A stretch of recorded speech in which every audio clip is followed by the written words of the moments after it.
Oh my goodness, allergies are whooping my booty right now. Forgot to take my allergy medicine, so please forgive the nasally sound coming through. And don't worry, the rest of this episode with Mr. Brad Anderson is clear sinuses all the way. Brad Anderson is an insulator, and I'm particularly proud that I was able to secure a commitment from him to have a conversation because some people have been calling me out for talking to a whole bunch of plumbers and only plumbers, and I may be a little biased with the plumbers. But on this conversation with Brad, we get into some heavy stuff. We talk about leadership skills, millionaires, and trades folks that have followed a path to starting their own business and becoming millionaires. Like, believe it or not, it can happen. And, running a business requires heightened communication skills. And as Brad has progressed through his career, he's now focused on building a leadership course to invest in his people and also invest in the trades, period. And it's leaders like Brad that are going to win this battle that we're all having around the Great Resignation, because he is 100% investing in his people. And that's what we need. The companies out there that are doing that, I think, have an advantage on the rest that ain't. As you listen, of course, I make some mistakes every now and then. And I share a little story about a pretty expensive duct ordering mistake I made. Please take it easy on me in the comments about that one. It still stings a little bit. And before we get going to the show, gotta give the shout out to the patrons out there that have been supporting us along the way. And we just have a brand new one. Mr. Davis Hambrick of the Lane Foundation's podcast has signed up as a patron. Davis, we appreciate you, my man. You just keep on giving. And thank you for supporting our efforts in enhancing the image of careers in the trades. And for the rest of you folks that are interested in contributing in some form or fashion and access to some exclusive content, go to the website, learningsandmissteps.com, hit the Become a Member button, and choose to contribute as you wish. As always, we are super grateful for you gracing us with your time. And here we go with Mr. Brad Anderson. What's going on, L&M family? We got Mr. Brad Anderson here today, who, y'all have heard us talk. We've had plumbers, a lot of plumbers, because I'm a little biased. Had some sheet metal mechanics out here, had some GC people, and it's a first insulator. So you're an insulator by trade. Is that correct, Brad? Yeah, well, mechanical insulator, that's what our trade is. I'm at the estimating, project managing, everything else end of it now. I couldn't find any pics with into my background as a little HVAC system. I'm like, oh, is that a control? It's just exposed, but so, yeah, what the hell? I'll throw it up there. Throw some duct work with a VAV box there just for the hell of it, because it was better than the background of my house here. So yeah. But yeah, we do mechanical insulation, and been in that. It's been a family business. My father started doing it when he was 18, so that was back in 1969, and then eventually he started a company, and then I've worked there my whole life. We ended up selling to a larger firm, but I'm still working for the company I have and the other firm too. So it's been a journey, and Yeah. a lot of interesting people, a lot of interesting things you see going around different sites, different facilities and plants. Those are some of the times the coolest things, like manufacturing facilities where they make stuff. Like, wow, I never thought about how something like this was made, and then seeing it going to like a steel foundry and seeing like okay, this is something different. And just it's interesting getting around and learn how like all sorts of things are done, not just building a regular construction building. Yeah, man. I mean, the thing, like, over and over, I know my experience was, and when I talk to folks here on the podcast, is, I think I feel like when we talk about jobs and careers, we talk about like the work that we're gonna do. And when I say we, I'm talking kids, right? When we're talking to kids, like, what do you want to do? What do you want to do when you grow up? And this sort of. But we really forget to talk about the experiences that we're going to have, like the adventures that the work can or cannot provide, and Oh, or exactly. or the relationships, right? The amount of people. I mean, how many people have you met and formed relationships with in the course of your career? Oh, I mean, I couldn't count that. I mean, it'd be, some of them come and go, but I mean, upper high hundreds, over 1,000. I mean, it's Yeah. just, you know, and then sometime maybe 5 years later, I get a phone call from someone I knew 10 years ago, 5 years ago, actually, the way you just said that, but that I haven't seen, but then, oh, we got something going on. And it's just those ongoing relationships that, obviously you can only be close to a certain number of people, but it's just the amount of people, different types of people doing different things that you come across in this industry it's quite remarkable. And yeah, and so then we get social media, and then you can connect with all kinds of people. So how did you and I connect, Mr. Brad? I was trying to think about that this morning. I, I think it started like sometime over the summer. I was listening to an audiobook by Edward Demings Mm, about the entire lean philosophy, and then I was thinking, there's got to be something to do with that with construction. How does that apply to this? So I started looking stuff up, and I think I came across your podcast when you were going over the Lean Builder, which is right over your right shoulder there, which I love that. That was the first, I think, my first experience with you, and then I ended up buying the book and the audiobook version and listening to the audiobook, which was it's I really like it. It was good, really good listen to him.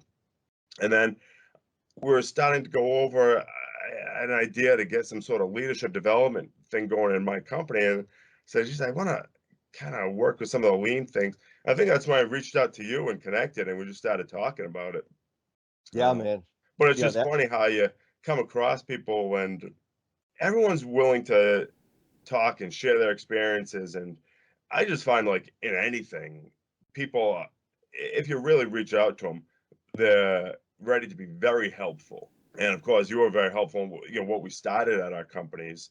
And now what I'm working on is kind of where we stopped. I wanted to go get a lot more into because we started a leadership program, but we really did it as ended up being more of like an internal leadership program, like stuff, not so much protocols, but how the companies operate, the two companies together. And it ended up being a great experience for everyone. But I was thinking, yeah, there's something more that we're missing. I really need to get deeper into that leadership end of things, like as a focus. So mhm. I was thinking about myself, okay, well, I'll start working up the program myself. Then I thought about it and I said, you know, what I want to work on is it can be applied to every trade and not just our one company or not just our one trade. Then the leadership aspect of it can apply everywhere. So then I started really going over things. Then I actually touched base with you about that again, and going to get you involved in that. And but I just think the amount of people we can connect with doing that is going to be remarkable. And it's just one of those things when you look at, people always talk about the trades and, you can make a good living in the trades and that, a lot of kids don't even think about when they first get started. They think about, oh, well, maybe I should go to college. Well, I don't even know what I want to do. But, every young person, they want to make money. That's the big Mm, thing. mhm. So, and the trades provide that a lot better than many, especially coming right out of college, many careers would, after years. But the trades, it starts off and you don't start off with that debt. But then one thing I think other people don't talk about too is the level for advancement.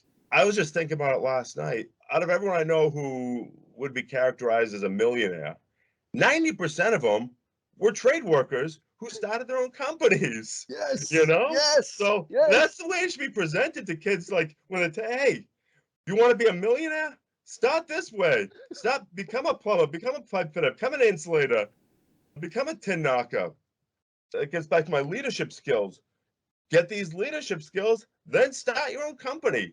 And that's how the way so many people I know, whether they be own big time firms, or I know guys who own just a 5-man electrical shop, and they just make money because they do the work, they work hard, they made their connections, got their customers, and keep at it.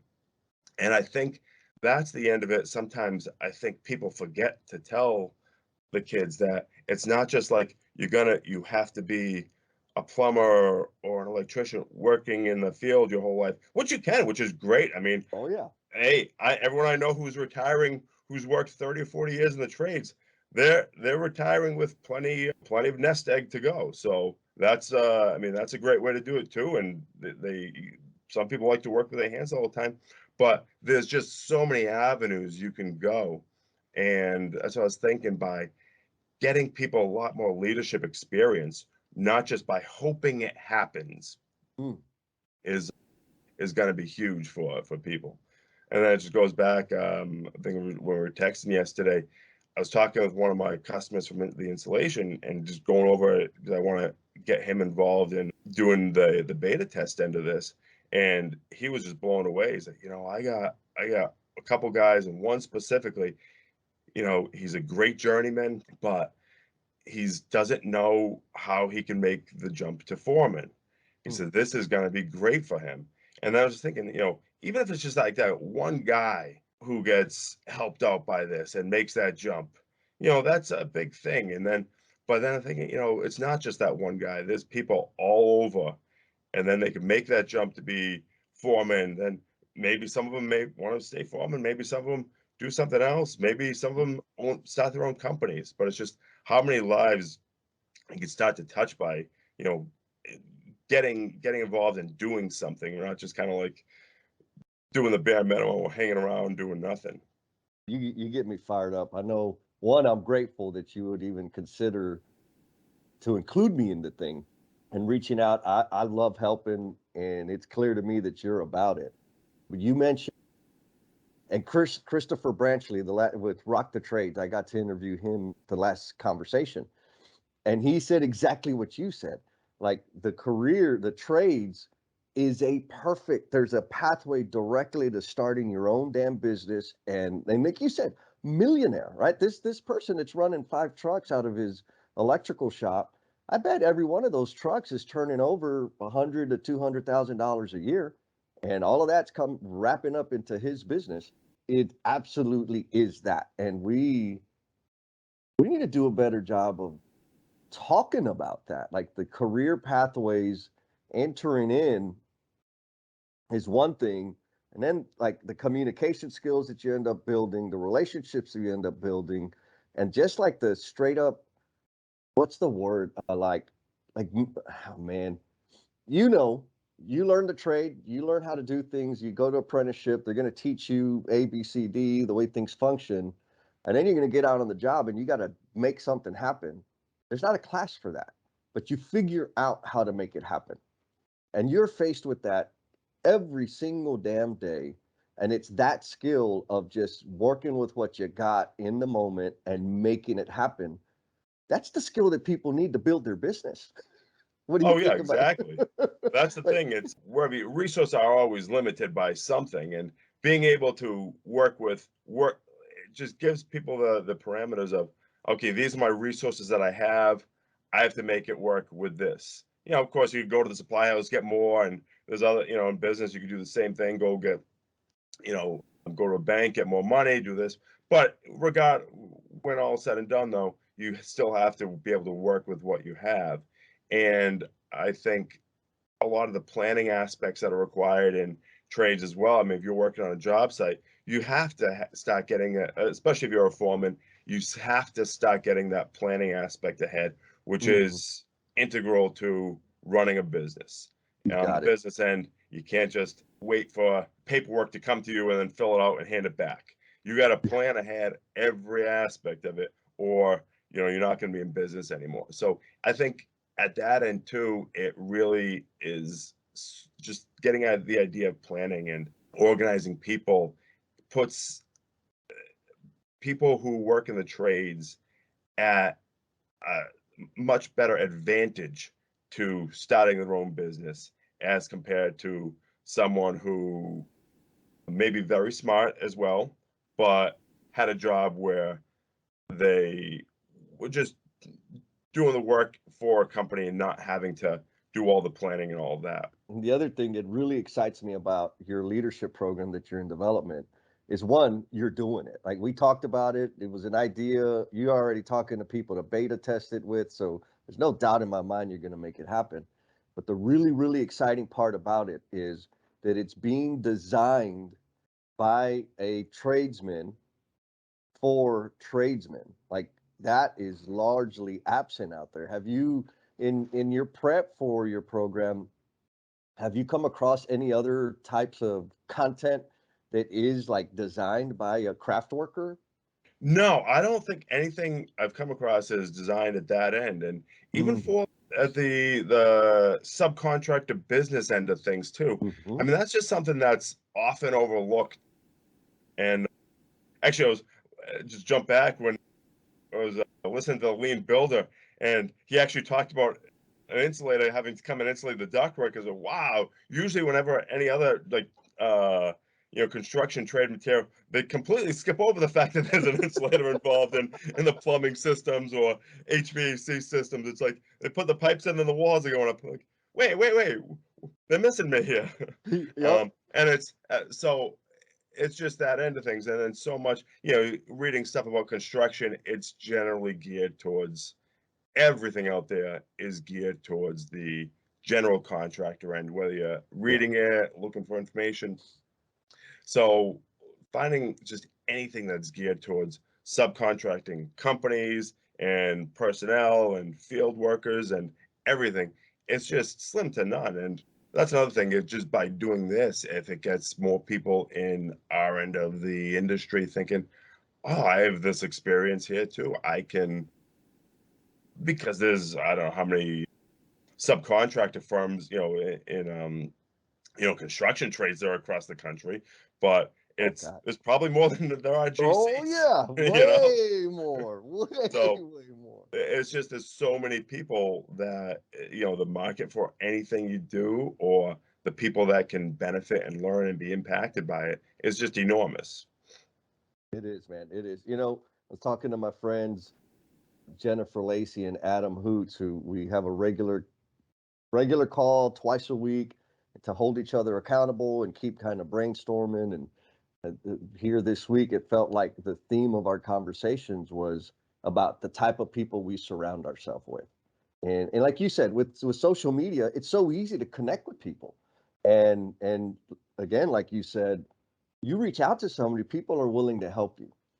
Now, the other end of it is people, it's very easy for them to reach out. And so I was explaining, I was like, one of my filters is there are a lot of people that reach out and they'll message and, hey, let's connect. I think I can help. And for me, one really important attribute, and you have one of them, is that the individual wants to serve others. And when you and I started talking, it was clear you weren't trying to make $1 million. I mean, that may be the outcome, but you were trying to serve your people. You're trying to serve your organization.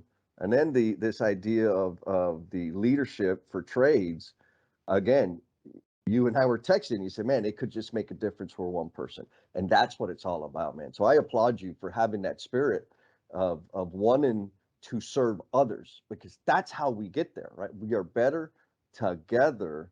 And I feel like now there's this momentum with people are recognizing the trades and recognizing technology or social media is an amazing platform to continue to reach out and expand people's careers and help them experience this amazing side of the trades that very few people know about. What do you think? Yeah, definitely. And just back to that, I mean, I was just thinking about how exciting, again, back to the, making $1 million. Whatever I make, whatever doing anything, it's just thinking that back to tradesmen can getting it. If I had one guy that said, "Hey, I did your leadership course, and then this happened, 5, 10 years down the road, and now I own a company, and I mean, like just how gratifying that Oh would be. yeah. The guy saying, great successful company, and it really impacted my life, and just like that sort of thing is would be so satisfying with it. And again, it's just something about the trades that often goes overlooked. But even getting to what I'm doing now, I mean, a year ago, I would have been thinking like, yeah, I'm gonna be starting this training program, and I was just thinking, okay, we're doing insulation, but it just came through my experience, like where we were at the company before, where it was a great, successful company, but a lot of the people who we had left in the field, I mean, some of them, and we had a good mix of people, and we had a chunk of older guys who were getting their retirement, and they were our core crew. And I Mm, am sure this is a way with a lot of contracting firms. And when those guys go, there's that experience that they have that can be lost. I mean, mhm. some of it gets passed down, but really making it intentional to get that experience from these guys who have done it for 30 years, 25 years, or more, 35, whatever, and get it to the younger guys and Mhm. make sure it doesn't just leave it up to chance that the younger guys pick this up. And because everyone's so busy in the trades, it's Oh yeah. you're on a job site, when I do my rounds to the site, sometimes I'll be, okay, wait, we're in great shape here with a wide open hallway for us to, or wide open floor for us to insulate pipes and ductwork. I go back 3 days later, this wall's up. Oh yeah. At what point in that 3 days does the foreman take time to talk to, his younger journeyman and say, okay, so this is how we sit down and make a plan. It's like, no, we Yeah. got to get going. And it's good that it teaches people the urgency of things, Right. but it also just doesn't leave that time or even allow people to stop and think that we got to make sure that this happens. And then at the business end, it's phone calls about, hey, where are you? We got walls going up tomorrow, or we're gonna have a test on all this pipe, or at the fitters, hey, we need to get the pipes in before the walls go up. And so there's not everyone doesn't stop and get the chance to think about what do we do to make sure we are not always in survival mode. We're not Mm. always like a rabbit on the wheel. How do we get the younger guys to learn, make sure they're learning? Because they all learn a lot, but Right. it's just that intentional learning from the experienced guys and sometimes even getting the experienced guys brushed up on some skills and getting a new Yes. perspective into things. Jump back a little bit again, where we were in the company before, and then I'm looking at the company now that is a much larger company, but the same track. It's Yep. Yep.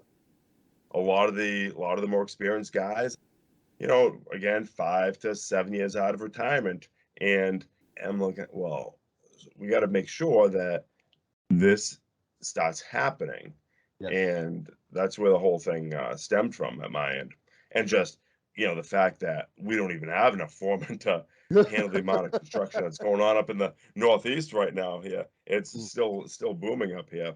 And just really starting to get that knowledge across.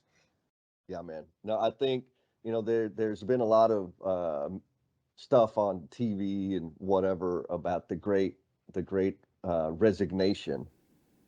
And it's my theory, like people ain't quitting and just sitting at home. What I think is happening is people are quitting and going to find work with people, with organizations that are prepared to invest and develop them. And I think where you're headed is that's all I'm hearing is you're gearing up to invest and develop your people, to show appreciation for them. And also the business sense is, hey, they're leaving. We need to start building our people up. It's tough. You nailed it, right? Everything's 100 miles an hour. You don't really get to say, hey, time out, give me an extra day so I can wrap this duct behind right next to the firewall. You get it or you don't, and then you're climbing all over the damn thing. So we don't necessarily have that time built in. But organizations can be, to use your language, intentional and say, wait a minute, let's do something to help build new skill sets within our folks so that we can handle those situations when they happen, as opposed to like, well, that's just the way it is, because that ain't going to get us nowhere. No, exactly. And even coming up to those situations too, I hear experienced people say, well, that's the way it is, and it's just getting worse. And that kind of tied into what I was thinking about, going back to a lot of the lean principles and that we spoke about. And Yep. well, it doesn't need to be that way. Right. There's no reason.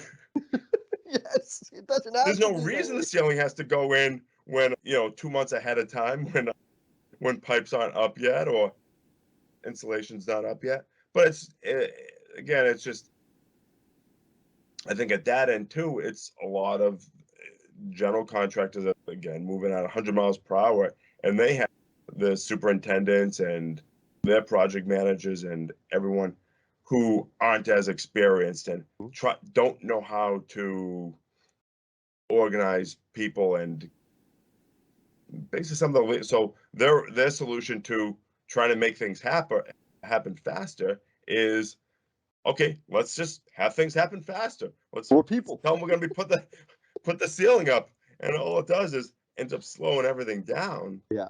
Yeah. The pipe goes up, half as fast or slower, and then we're the same way at our end. And 'cause then of course the next area is then falls behind more, and then well, we need more people here.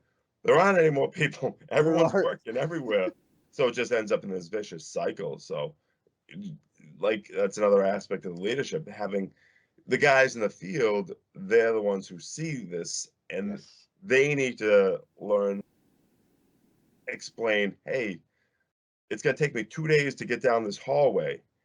Hold the ceiling guy off for 2 days. It's going to speed your project up dramatically, Yep. because if that goes up, then I'm going to be a week and a half in this hallway, and then we're going to be the same. Then we're going to be further behind on the next item. And really just having people stop having that mentality of accepting that, okay, the ceiling's going up. Yeah. We're going to take a week and a half, and then the job's going to just get worse. But really just teach people, no, you don't have to accept that. I mean, there's still things people can do that are going to make your life more difficult, but just by getting rid of the idea that we're going to accept that, and okay, we got to go talk to someone and Yeah. try to make a plan together. That's a big skill to have, and that just ties in a lot of the lean building concepts. I mean, I know the lean building goes a lot further than that, but ties all of that in with leadership as well, and basically the communication skills that Yes. are necessary, Yes. and It's not those things. not going and yelling at the ceiling guy. You're Yeah. screwing me over, because that doesn't get anywhere. Right. But I mean, in stressful, high pressure environments, that's how it comes out so Yeah. fast. And just even just teaching people the communication skills, how to get that guy to listen and have a little empathy or Yep. understanding of your situation, and in a light that he can understand how it affects his situation too, not just sound like you're coming across as someone who's complaining or someone who's looking for a favor, but really just connecting like two human beings, That's it. you know, Yep. and who aren't an opposing force. Because let's Yes. face it, everyone who's doing the building, they're all on the same, they have the same goal to get this Yes. building built for whoever's gonna end up occupying the school or the hospital, and providing, I mean, it should be, I look at it as the whole construction project should be working together to provide as much value to Mm. the end customer as possible. So whoever's going to be occupying or owning the building, and it doesn't always happen that way No, on no, no. job sites. There's Like, so much, so much conflict, and people will think, and we've been on sites where it does work that way, and it's great. And the ceiling guy or the carpenter or the G, they're not looking at the sub trades as the enemy. But then right. there's certain certain GCs we work for, as soon as a sub steps on the job site, somehow they're the enemy. You know, Yes, it's like, yes. we're working to help you complete your task so you can deliver a good final product to your customer, the people who are paying $100 million for something. You Oh know, yeah. it's Yeah. when you start really thinking about it, and like what buildings can cost 100, 200 million.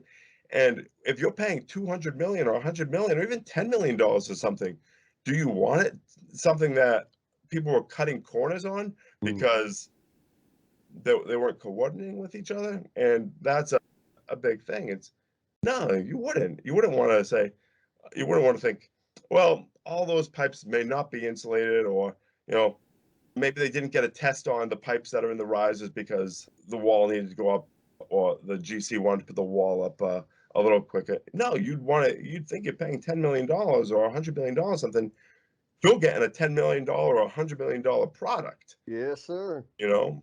Yes, And, yes. and I think people forget that sometimes. Yeah, yeah. I think you said it beautifully, right? We're all here to build the same building together. We're all one team, and we can do it together, or we can fight and scream and cuss all the way down to the damn finish line. And the reality is, like, the craft workers, once the trades get on site, they're the answer. They're the solution, but we too often, and it's getting better, but it's still out there. Too often we're treated like we're the problem. And really, man, if we just honor and respect the men and women that are doing the work, your army to build this damn building gets bigger.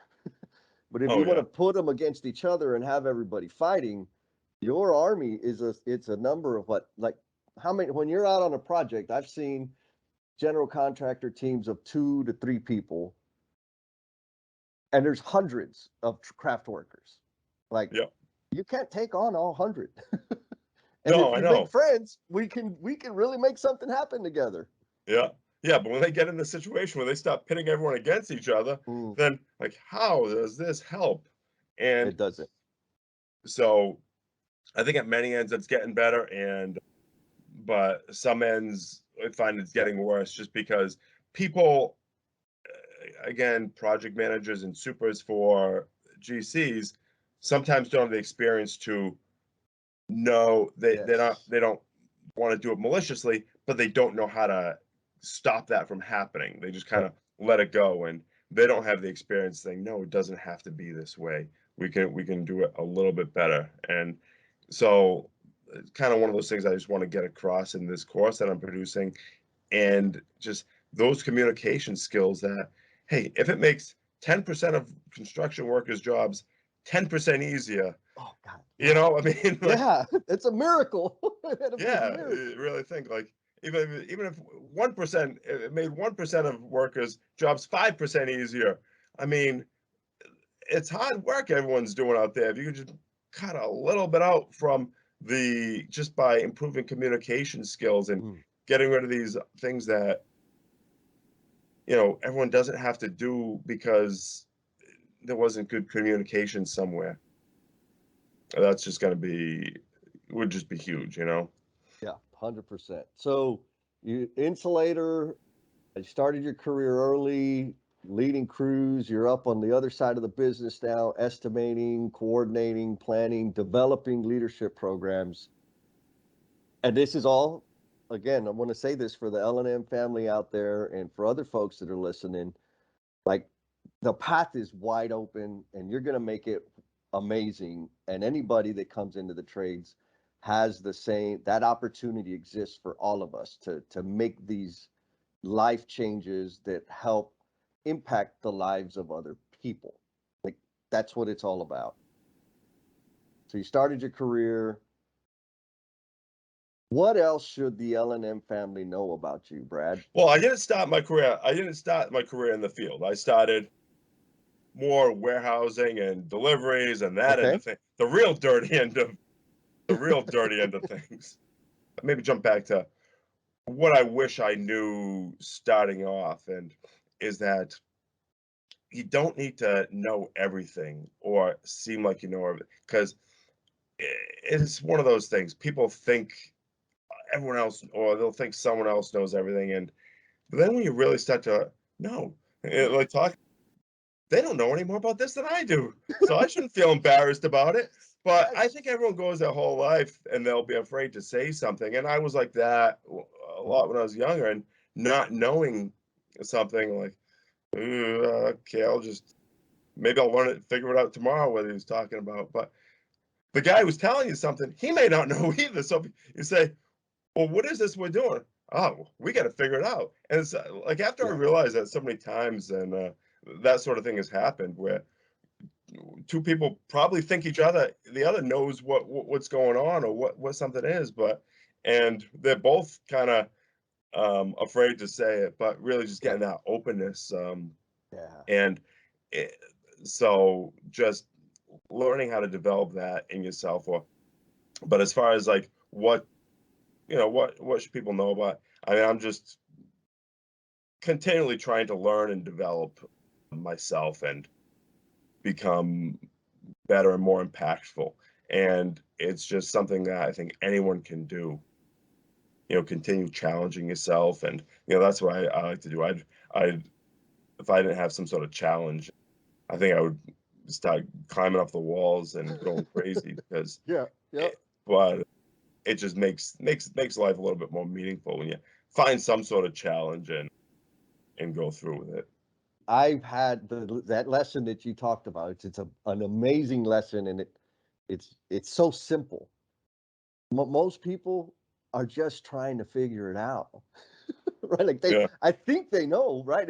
At all levels of any organization, regardless of they have $1 billion of backlog or $10 million of backlog, saying they're just making the best decision they can with the information and the resources that they have at hand all the time.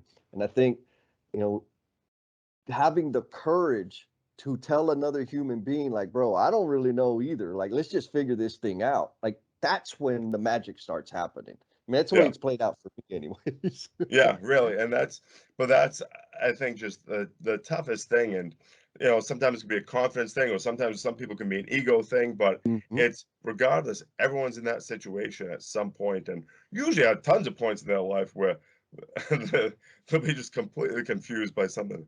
What is going on here? And bringing it up, and by bringing it up, you may all of a sudden open the eyes of 10 people around you who Mhm. were in the same boat. And like I was saying before, even the person who was first presented, he could be in the same boat too.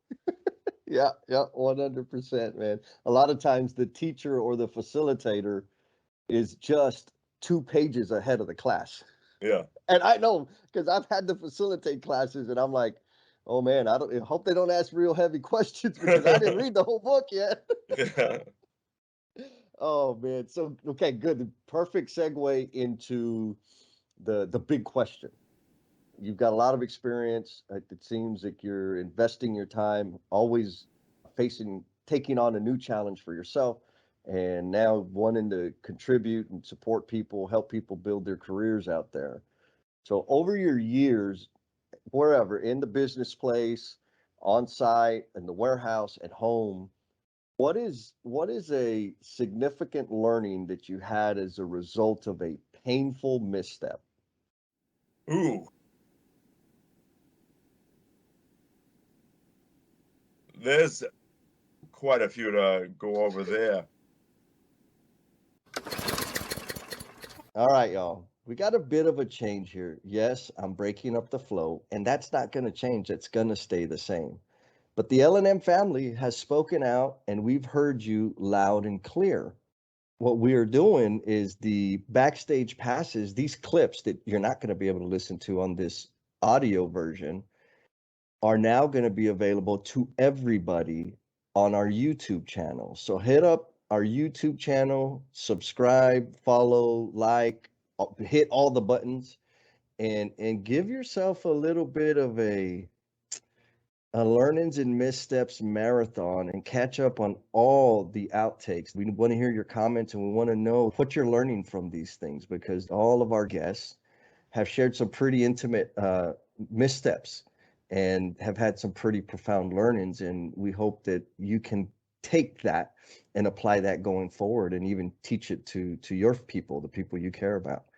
So that is going to be the deal going forward. Thank you for supporting us, and back to the show. Real lessons that everybody deals with. I mean, and like, you know, it's easy to think that those kinds of things happen only in the professional space, but they happen at home too. Oh yeah. They happen with the girlfriend or the wife or the brothers, and like just say it, just get it out there, Yeah. and take it on, man. I believe it's kind of, you mentioned the lean build, and I mean, one of the things that I think a lot of people miss in this lean methodology is there's a lot of tools and there's a lot of really cool stuff that people can start doing and put into place to remove waste and this sort of thing. But in the, like, for me, the spirit of it is the improvement, and you improve. For me, anyways, I improve through experimentation. I have an idea. I'm going to try something, see if it works. If it doesn't work, I'm going to adjust it, right? That's the PDCA cycle, which all sounds really groovy, right? Oh, this sounds beautiful. We're going to save time and save labor and wah, wah, wah. But the real truth is that spirit does not exist unless the leadership is prepared to learn about the problems. Yeah, exactly. You got to create an environment or the conditions where your people have the confidence, or maybe not even confidence. You got to create the space so that they know they're not going to get their head bit off when they come and tell you there's a problem. And man, I'm going to tell you, when I, like, over the years of my career's grown, where I have more responsibility and more influence, early on, man, people would bring a problem to me, and like I didn't even have to say, like, I was trying to mind my words and not cuss and scream Yeah. and yell because we got a really bad situation. But they saw it in my face. And when they could see me freaking out, guess what that told them? Don't tell Jesse about the problem because he's going to freak out. So it took a lot of practice for me to, like, okay, well, good. What are we thinking? How should we approach it? All right. Yep. Let me go get that stuff, or I'll bring that other person and let's make that happen. And as soon as I jumped in my truck, man, I was screaming and cussing and yelling. Yeah. But it was, again, I think the most important part is creating the conditions such that people feel safe to bring problems to the leadership. What do you Yeah. think about that idea, And man? that, I think, is, even like you said, when you're able to control it and act like a person who's able to make it safe for someone, everything else from when you start growing up is so directed towards, you do something wrong, there's a punishment. You know, you screw up on a test in school, you get a bad grade, and then you go home and you got a bad report card, and it's there's not, so really trying to break people of that habit, understand it doesn't, I mean, that's a big thing. It's not little. And Yeah. so even if they could say, okay, I know I could always talk to Jesse, it's they still gonna have in the back of their mind, oh, I screwed up. I can't tell an authority figure or a supervisor or someone above in the hierarchy of things. Or when I do, it's gonna be bad, even if it's not. Even you got complete understanding. It's really that's a big thing, is helping them understand that really our whole lives we've kind of Yep. been conditioned Yes. away from this experimentation, or even not experiment, but just that whatever we do wrong is going to have a repercussion, when it doesn't always have to. People make mistakes, and a lot of mistakes are good to make. You don't want to make one where someone's going to get injured, or be Hmm. excessively financially disastrous. Yeah. But Yes. Yes. but Oh, uh but the thing is, you know like, crap, I lost $1 million. How do we how do I tell Jesse I just lost $1 million on that project today? But it's one of those things. People in positions of hierarchical leadership, need to be able to really get people comfortable, more comfortable than they think they would have to, because of that experience everyone's had growing up in schools, at home, and this and that, and kind of breaking the old mold of Yes. the way we think about things. Yes. Oh man, I'm excited about this leadership program you're going to be putting together, because I'm pretty damn sure that's going to be an element in it, right? Like, how do we create the conditions to combat all of the conditioning that we've had about problems? One of the things I used to do when I was like helping develop a new foreman is they were really nervous about ordering material. Like, well, what if especially duct fabrication shop that we would send our orders in, and usually that was handled by our VDC group, where they draw it up, coordinate it, and then they just pump it out. But every so often we'd have to do site orders, right? Just because of whatever, things didn't work out. And it's very easy to screw it up. And I was like, look, I know it's hard, man. I know what you're feeling. Let me just tell you, I made the very first duct order I made. It was some transfer duct, some lined duct that was transferring Yep. from one room to the other. I got my dimensions flipped. So what ended up happening was I got 2 trailers full of duct that went straight from the trailer into the dumpster. like like I said, the guys called me, they said, Jess, what have they sent us the wrong stuff? I looked at, they sent me a picture. I was like, oh man, I flipped the damn order. What do we It's like do? 8 I by said, 12 rather than 12 by 8. you got it. And it was big. It was like 62 by 24 instead of 20. Yeah. It was a disaster. And I said, bro, go ahead and talk to the GC, let them know if they can bring another dumpster out right now, because we're about to fill it up with duct.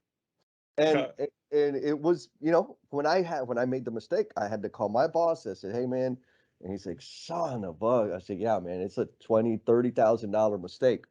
But sharing that with the guys while it was their first time, they're like, really? I'm like, yeah, bro, like I made some pretty damn expensive mistakes in my life. Yeah. I'm not saying go do it. I'm saying it's part of the learning, right? It's Well, part of exactly. And that's the thing about being intentional, like you were with them, and being able to admit to them. You could have said, so you're at that end now.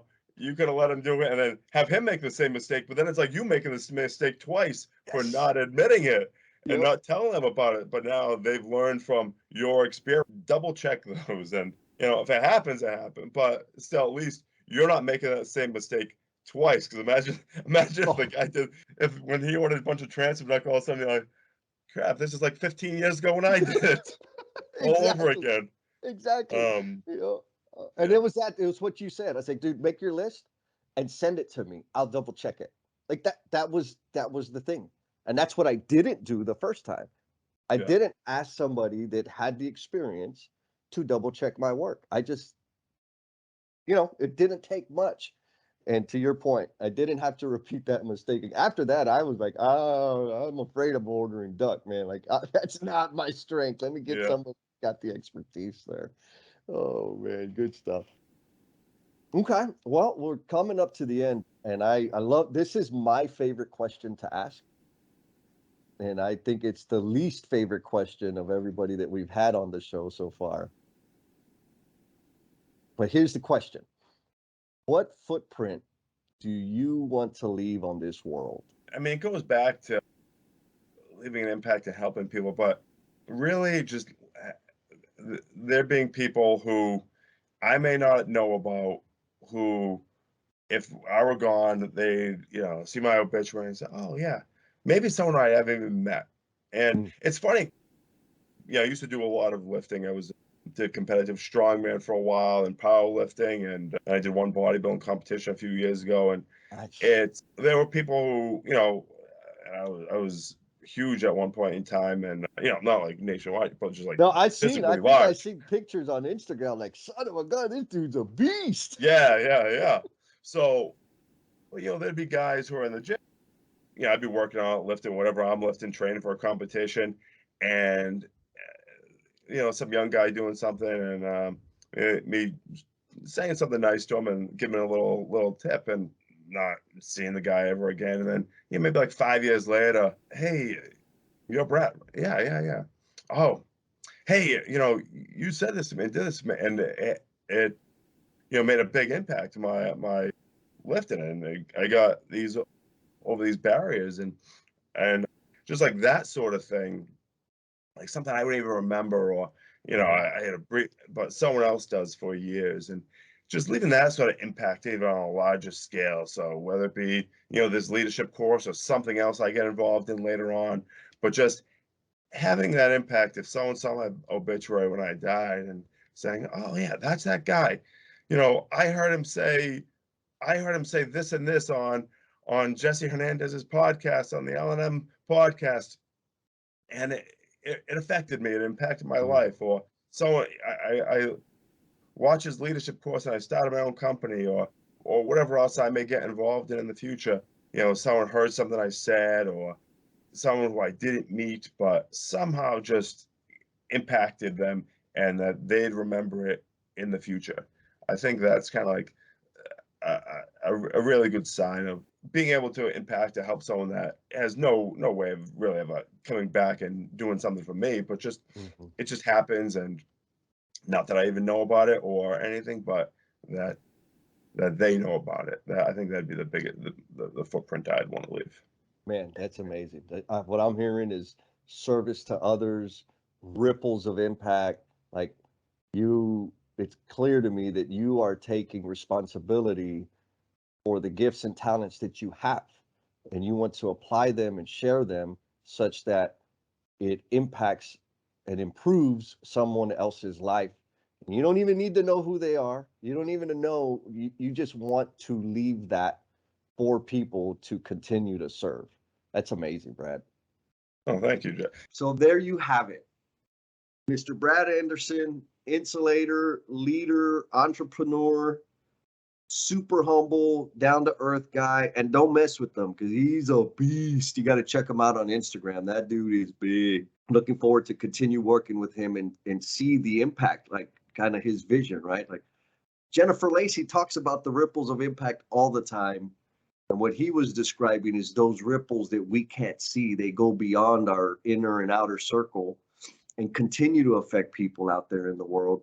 And that's what it's all about.